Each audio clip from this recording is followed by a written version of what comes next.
Chapter 40. Little Billy totally deserved it. The bowling alley breakfast of champions, peanuts, lukewarm hot dogs, and stale corn chips drizzled in orange goop that bore no resemblance to cheese. The mead was flat, and tasted of sweet and low. On the bright side, the portions were giant size. I hadn't eaten much since yesterday, except for leftover falafel and chocolate. I courageously managed to eat. At each bowling lane, giants sat, grouped by team, throwing food, cracking jokes, and boasting about their pin-destroying prowess. Sam, Hearthstone, Blitz, Alex, and I sat together on a wraparound plastic bench, picking through our food for the most edible bits and nervously surveying the crowd. Utgard Loki had insisted we trade our regular footwear for bowling shoes, all of which were too big and day-glow orange and pink. When Blitzen saw this, he thought he was going to go into anaphylactic shock. Alex, however, seemed to like them. At least, we didn't have to wear matching team shirts. While we ate, we told Sam and Hearth what had happened to us in the woods. Sam shook her head in disgust. "Magnus, you always get the easy stuff." I almost choked on a peanut. "Easy? Hearth and I have been here for a day, trying to stay alive. We almost died 6 times. Hearth held up 7 fingers. "Oh, right," Sam said. "The thing with the toilets." Blitzen tucked his feet under the bench, no doubt to avoid looking at his hideous shoes. "Didn't the giants give you guest rights?" "That's the first thing we asked for," Sam said. "But these mountain Jotuns, they'll try to twist your words and kill you with kindness." "Like those sisters we met in January," I said. "The ones who offered to raise our seat to table height and then tried to smash us against the ceiling in it." Sam nodded. "Yesterday I asked for a drink. The bartender dropped me into a full beer mug.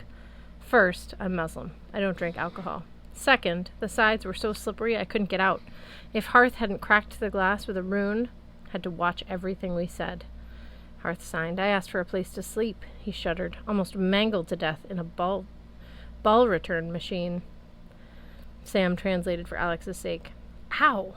Alex winced. "No wonder you guys look so bad. No offense." "That's not the worst of it," Sam said. "Trying to do my prayers with Hearthstone keeping guard, impossible. And the giants kept challenging us to rigged feats of skill. Illusions." Hearthstone signed, circling his palms at us simultaneously to represent 2 shifting images. "Nothing here is what it seems." "Yep," Blitz nodded gravely. "Same with Tiny and his bowling bag. Utgard Loki and his people are infamous for the powers of illusion." I glanced around, wondering how big the giants actually were, and what they looked like without magic. Maybe the hideous bowling outfits were mirages meant to disorient us. "So, how do you know it's an illusion and what's real? Most importantly," Alex held up a tortilla chip soggy with orange goo, "can I pretend this is really a burrito from Anna's Taqueria?" "We have to stay sharp," Sam warned. "Last night, after we phrased the request very carefully, they finally gave us sleeping bags, but we had to prove our strength by spreading them out ourselves. We tried for almost an hour. The bags wouldn't budge. Utgard Loki finally admitted they were made from curled shavings of titanium. The giants had a good laugh about that." I shook my head. "How is that even funny?" Hearth signed. "Tell about the cat." "Ugh," Sam agreed. "Then there was the cat. As a favor, before we got dinner, we were supposed to pick up Utgard Loki's cat and put it outside." I glanced around, but I saw no cat. "It's around here somewhere," Sam assured me. "Except we couldn't move it, because the cat was actually a 13,000-pound African bush elephant. We weren't even aware until the giants told us later, after we'd tried for hours and missed dinner. They love to humiliate their guests by making them feel weak and puny. "It's working," Blitz muttered.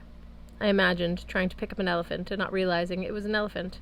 That was usually the sort of thing I would notice. "How would we combat something like that?" I asked. "We're supposed to impress them in a bunch of contests? Sorry, there's not much I can do with titanium sleeping bags and African bush elephants." Sam leaned across the table. "Whatever you think is going on, just remember it's a ruse. Think outside the box. Do something unexpected. Break the rules." "Oh," Alex said. "You mean like every other day in my life?" "Then your experience should come in handy," Sam said. "Also, that stuff Utgard Loki told us about trying to help. I don't believe a word. Hello, guests!" For a big guy in a feather bowling shirt, the giant king was stealthy. Utgard Loki leaned over the railing behind our table, peering down at us, the corn dog in his hand.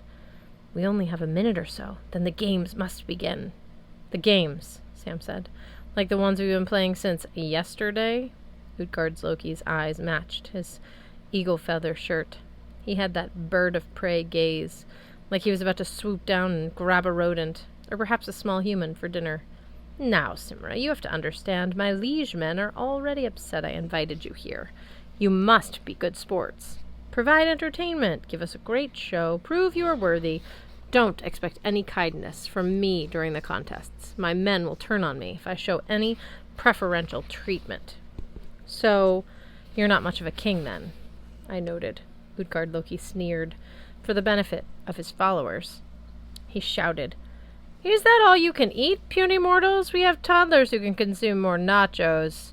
He pointed his corn dog royal scepter at me and lowered his voice.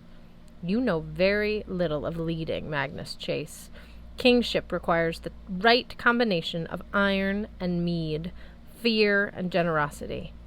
As great as I am at wielding magic, I cannot simply force my will upon my giants. They will always outnumber me. I must earn their respect every day. Now you must as well. Alex leaned away from the king. If it's so dangerous for you, why would you help us get back Mjolnir?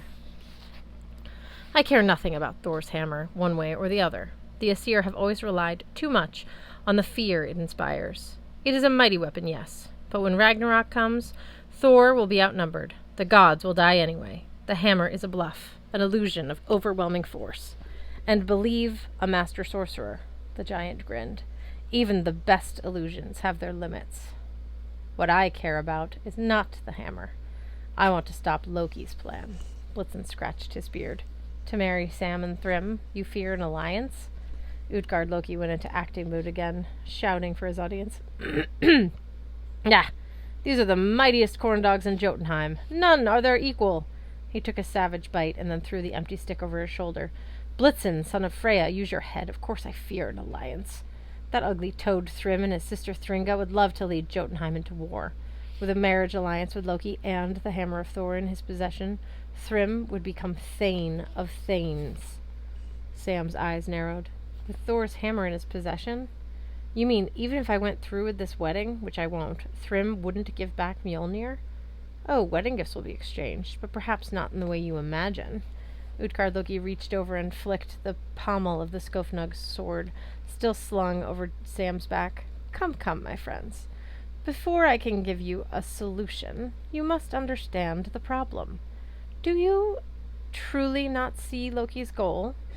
From across the room, one of the giants bellowed, Our king, what of the contests? Are you flirting with those little mortals? More giants laughed, and Wolf whistled at us. Utgard Loki stood tall, grinning at his subjects, as if this was all good fun. Yes, of course, ladies and Jotunmen. Let us begin the entertainment. He leered down at us. Honored guests, with what amazing skills you will impress us. All the giants turned toward us, obviously anxious to hear what manner of embarrassing failure we would choose. My chief talents were running away, eating falafel. But after a heavy meal of hot dogs and chemically engineered nachos, I doubted I could win a gold medal in either of those categories. Don't be shy, Utgard Loki spread his arms. Who wants to go first? We want to see what you champions of the mortal realms can do. Will you outdrink us? Outrace us? Outwrestle us? Simra stood. I said a silent prayer of thanks for fearless Valkyries. Even when I was a regular mortal student, I hated going first. The teacher always promised to go easier on the first volunteer or give extra credit. No thanks. It wasn't worth the extra anxiety. Sam took a deep breath and faced the crowd. I am handy with an axe, she said. Will you challenge me at axe throwing? The giants cheered and catcalled. Well now, Utgard Loki looked delighted. That's a very small axe you have, Simra Albabas. But I'm sure you throw it with skill. Normally I would name Bjorn Cleaveskull as our champion axe thrower, but I don't want you to feel too outmatched. How about you compete against Little Billy instead? From a knot of giants at the far end of the alley, a curly-haired kid giant stood. He looked about 10 years old, his pudgy belly stuffed in a Where's Waldo striped shirt, yellow suspenders holding up his schoolboy knickers. He was also severely cross-eyed. As he walked toward us, he kept running into tables and tripping over bowling bags, much to the amusement of the other giants. "Billy is just learning how to throw," Utgard Loki said. "But he should be a good match for you." Simra clenched her jaw. "Fine. What are the targets?" Utgard Loki snapped his fingers. At the far end of the lanes, now 1 and 3, slots opened on the floor, and a flat wooden figures shot up, each painted with a likeness of Thor, with his wild red hair and flowing beard and his face scrunched up the way he looked mid-fart. 3 throws each, Utgard Loki announced. "Simra, would you like to begin?" "Oh no," she said. "Children first." Little Billy waddled over to the foul line. Next to him, another giant set down a leather bundle and opened it to reveal 3 tomahawks, each one about almost as large as Billy. Billy struggled to lift the first axe. He squinted at the distant target, had time to think, maybe Sam will be okay. Maybe Utgard Loki's going to be easy on us after all. Then Billy burst into action. He tossed one axe after another so fast I could barely follow his movements. When he was done, one hatchet was embedded into Thor's forehead, another in his chest, and a third in the Thunder God's mighty crotch. The giants cheered. "Not bad," Utgard Loki said. "Now let's see if Simra, pride of the Valkyries, can defeat a cross-eyed 10-year-old. Next to me, Alex muttered, "She's doomed." "Do we step in?" Blitz worried. "Sam told us to think outside the box." I remembered her advice. Do something unexpected. I clasped my fingers around my pendant. I wondered if I could jump out of my seat, summon Jack, and cause a distraction by singing the duet of Love Never Felt So Good. Hearthstone saved me from that embarrassment by raising his fingers. "Wait!" Sam studied her opponent, little Billy. She stared at the axes he'd planted in the target. Then she seemed to come to a conclusion. She stepped up to the foul line and raised her axe. The room went respectfully quiet, or maybe our hosts were just taking a deep breath so they could laugh really hard when Sam failed. In one fluid moment, Sam turned and threw her axe right at Billy. The giants gasped. Little Billy's eyes went even more cross-eyed as he stared at the hatchet now sprouting from his forehead. He fell backward and crashed to the floor. The other giants roared in outrage. Some rose and drew their weapons. "Hold!" Utgard Loki bellowed. He glared at Sam. "Explain yourself, Valkyrie. Why should we not kill you for what you just did?" "Because," Sam said, "it was the only way to win this contest." She sounded remarkably calm, considered what she'd done, and considering the number of giants now ready to rip her apart. She pointed to the corpse of little Billy. "This is no giant, child." She announced it with all of the authority of a TV detective, but I could see a bead of sweat trickling down from the edge of her hijab. I could almost hear her thinking, "Please let me be right. Please let me be right." The crowd of giants stared at the corpse of little Billy. He continued to look dead, badly dressed giant child. I knew that at any moment the mob would surge Simra and we would all flee for our lives. Then slowly the boy's giant form began to change. His flesh withered until he looked like one of Prince Gilead's Draugr. His leathery lips curled over his teeth. Yellow film covered his eyes. His fingernails lengthened into dirty scythes. Little zombie Billy struggled to his feet and pulled the axe out of his forehead. He hissed at Sam. A wave of pure terror swept through the room. Some giants dropped their drinks. Others fell to their knees and wept. My intestines tied themselves into a granny knot. Yes, Sam announced, her voice much smaller. "As you will see, this is not little Billy. This is fear, which strikes quickly and always hits its mark. The only way to conquer fear is to attack it head on. And that's what I did. That's why I win the contest." Fear threw down Alex's axe in disgust. With one final terrifying hiss, he dissolved into white smoke and was gone. A collective sigh of relief spread through the room. Several giants hastened to the restrooms, probably to throw up, or change their underpants. I whispered to Blitzen, "How the heck did Sam know? How could that thing be fear?" Blitzen's own eyes looked a bit jaundiced. I suppose she's met fear before. I've heard rumors that the giants are on good terms with a lot of the minor deities. Anger, hunger, disease. Supposedly old age used to bowl with Utgard ultimates, though not very well. But I never thought I'd meet fear in person. Alex shuddered. Hearthstone looked grim, but surprised. I wondered if he and Sam had encountered other minor deities along their 24-hour ordeal. I was glad Sam had gone first, and not me. With my luck, I would have been pitted against happiness, and I would have had to whack it with my sword until it stopped smiling. Utgard Loki turned to Sam with a tiny glint of admiration in his eyes. I suppose we will not kill you then, Simra, Albabas. Since you did what was necessary to win, this round goes to you. Sam's shoulders sagged with relief. Then we have proven ourselves. The contest is over. Oh, not yet. The king's eyes widened.